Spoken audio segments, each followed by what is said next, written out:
tough, so I'm going to drop this, and you can hear how loud, how heavy this is. Imagine running into that on the freeway. Police say when this suspect went to a Salt Lake Valley home planning on having sex with an underage girl. Why are you hiding your face? You. All of you. You feel bad about what happened? Did you kill your mom? Anything to say, Grandma? Because it was everywhere. Look at all of this beautiful snow. That's what these umbrellas are for. It's a little marching parade that you go through. This huge tree fell over in this church parking lot. It hit and knocked down a large power line here, and the floodwaters mowed down this fence right here. And right here, can you see this? It just started tearing through their homes. He was ducking and dodging bullets as they were flying, and he's amazed the police weren't killed as well.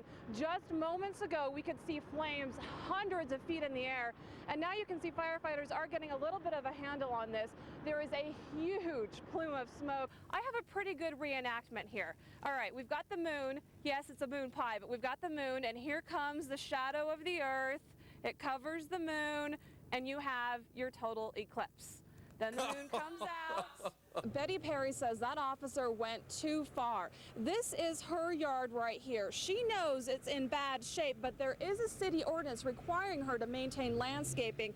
The 70-year-old sometimes uses scissors to cut this grass right here. Up here on her front door, this is blood from the confrontation with the police, a confrontation over her grass. Much. I couldn't believe it.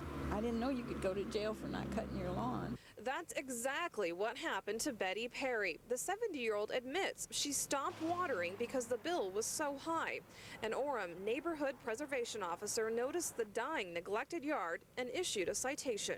When he asked for her name, she refused to give it. I just told him that I wanted to see a lawyer, and you know, I just didn't know. Investigators say the officer decided to arrest Perry, and she resisted. Betty doesn't remember much, but she did hit the front door and fell to the ground. Her nose is scraped up, her wrists swollen and bruised from handcuffs. See, I didn't know I had all this blood on me. I didn't know all this was happening. I was so traumatized by everything. There were other ways of finding out who she was and dealing with this short of taking her to jail. Perry was soon released from custody and police drove her home. The officer who arrested her is on paid administrative leave. The department is calling this a learning experience and admits it should have been handled differently. You know, this is an intelligent officer, and he strives to be professional. I can promise you this is not a lesson that was wasted on him.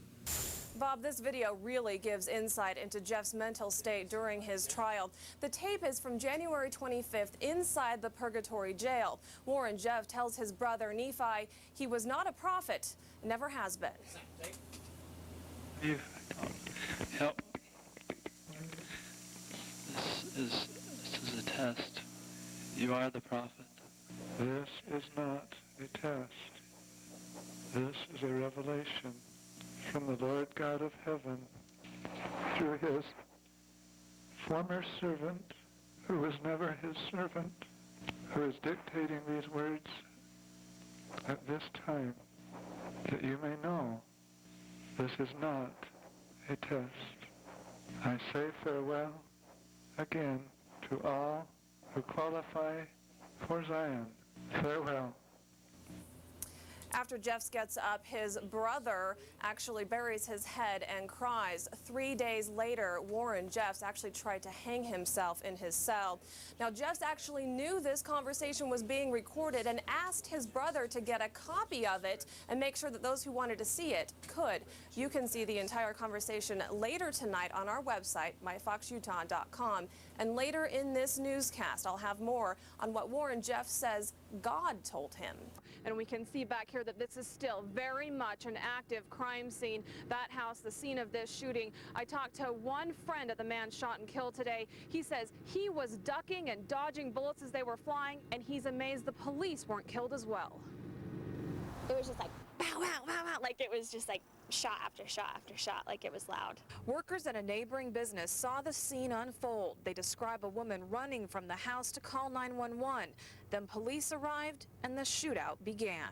As the officers arrived, a lone male suspect, stepped out onto the porch, brandished a handgun and fired upon the officers. The officers returned fire, hitting the suspect. And there was a cop and the 6 shots were fired and she came running back across the street, and his wife was standing there holding their dog, and so she was bawling and stuff. Witnesses heard at least 6 shots. We counted 6 cones covering casings behind a police vehicle and 3 more on the porch. Off camera, I spoke with the landlord, who says he saw his renter open direct fire on the officers. He's amazed the officers survived and says they had no choice but to fire back. It's very traumatizing, even for the officers. I mean, we're trained to deal with a situation like this, but certainly it takes its toll on our officers. And we know that the district attorney's office was also on scene here today, and we can still see investigators up there on the front porch pulling evidence from the home and from the front yard where this man fell after being shot by police. He was taken to a local hospital where he died from that gunfire. We do know the name of this man who was shot and killed today, but we're not reporting it because the police are still notifying his family members. Live in South Salt Lake, Arikka, Fox 13 News, Utah. This was not easy to come by. I actually had to steal it from this guy's mom over here. Russ's mom is a great-grandmother with a hot commodity. This could be a collector's item because Postum is in peril. Postum, what is it? It was an instant hot beverage made from wheat, molasses, and corn. Caffeine-free, popular with Mormons who don't drink coffee. I know that my mom always drank Postum, and we didn't care much for it. I know a lot of people drink it in place of coffee. I don't like the smell of coffee, so I've never really ventured to try it. She'll never get a chance now. We scoured Immigration Market looking for Postum. The coffee and tea aisle used to be its home, but no Postum. We did find a variety of beans and a Postum relative, Pero. At the coffee shop inside Immigration, there's no good substitute for real brew. It smells really processed. Yeah, it kind of reminds me of my grandmother. Postum is popular in retirement homes and with cantankerous cartoon bullies. You call this Postum? Postum sort of looks like coffee, but when it comes to the taste, it's nothing like it at all. Postum's is kind of outdated with the new coffee drinks that we have out now. Shoppers still have plenty of caffeine-free options, but for the nostalgic, there's no replacing piping hot Postum. Well, it's just a passing of a time, and we always used to have Postum on the shelf, and it just seems like there ought to be Postum. All right, I figured out why Kraft Foods stopped making Postum. We couldn't find anyone who regularly drinks this stuff. Live in News Control, Arikka Vaughn, Fox 13 News, Utah. I love the face she made when I did she too. did it.